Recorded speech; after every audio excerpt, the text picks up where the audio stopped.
And tell them about Jesus, Jesus. Let's go and tell them of His love for you and me. How He walked within our shoes. To for us it is good news. Let's go and tell them about Jesus.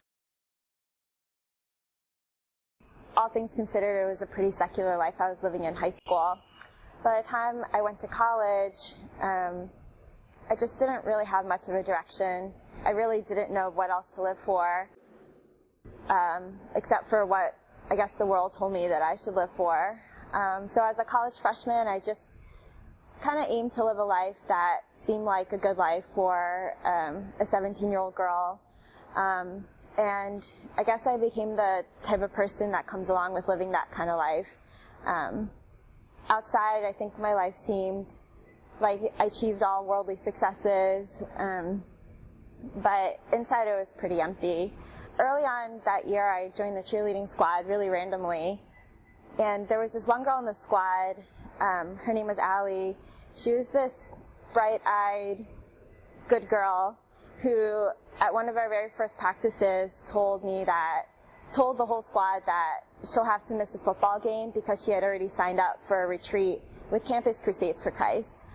And I remember looking at her at that practice and thinking, oh wow, another Christian, that's great, but we'll never be good friends because the way we were living our lives was so different.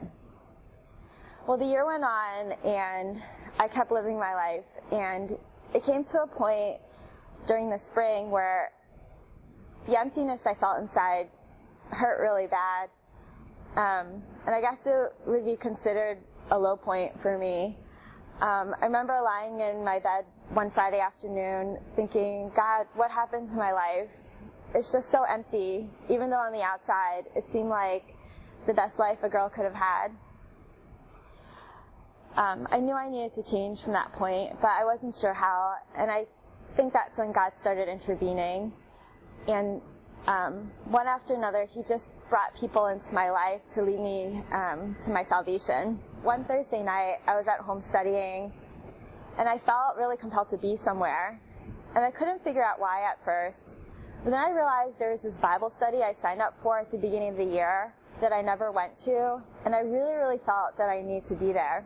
So I went in the pouring rain, and I opened the room to where they met at the beginning of the year, and sure enough, they were there. There was a table of 4 chairs, 3 were filled, and the one facing me was empty, as if it was ready for me to be there. So I sat down, and they were reading 1 Corinthians 13. Love is patient, love is kind, it does not envy, it does not boast. I do remember going home that night, and my mind was spinning, wrapped around this passage. That was a Thursday night. The next day, I woke up on Friday, and I had to go to practice. So I went to the gym, and I joined the rest of the squad to run around the track as warm-up.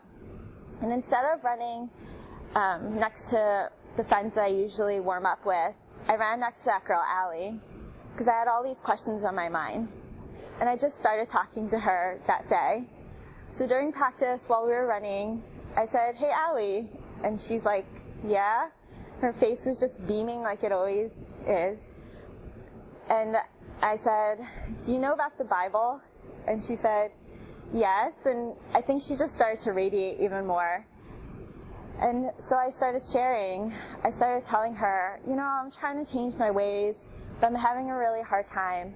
And then last night I went to this Bible study, and they were reading 1 Corinthians 13. Love is patient, love is kind. And I don't know, I'm just really failing at life, and I don't really understand much of this passage. I'm praying every day that I can stop doing all these old habits, but I can't really do it.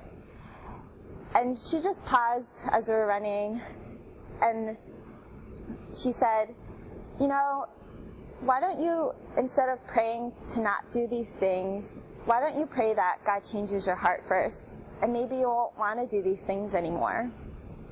And for me, that was just the gospel message right there, just experiencing God's love and that transforming you from the inside out. So I went home that day, and I started doing what she had told me.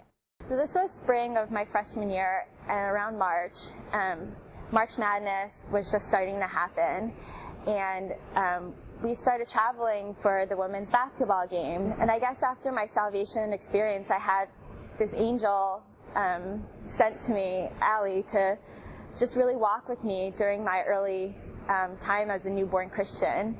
And I guess in my excitement and my naivety as a newborn Christian, I would just pray without ceasing. I asked Allie to pray with me during the games. She'd wrap her arms around me and just say a prayer with me, and just, you know, watch me grow during that time. And I just had more and more time with her. I went to church with her while we were traveling. We brought some of the other girls in the cheerleading squad to church. And that was just such a formative time for me. Part of being wrapped up in that story is my desire to be a vessel for God to use while I'm here, and just to be planted in different arenas with my classmates, with people in the hospital, for God to use me, just in case there's someone that really needs someone to talk to. And so I think from that evangelism story that happened to me 10 years ago, I really pray a lot for being reinvented as a new Duke student here, and just being that person that people think they'll never be close friends with, and just seeking for opportunities for God to use me.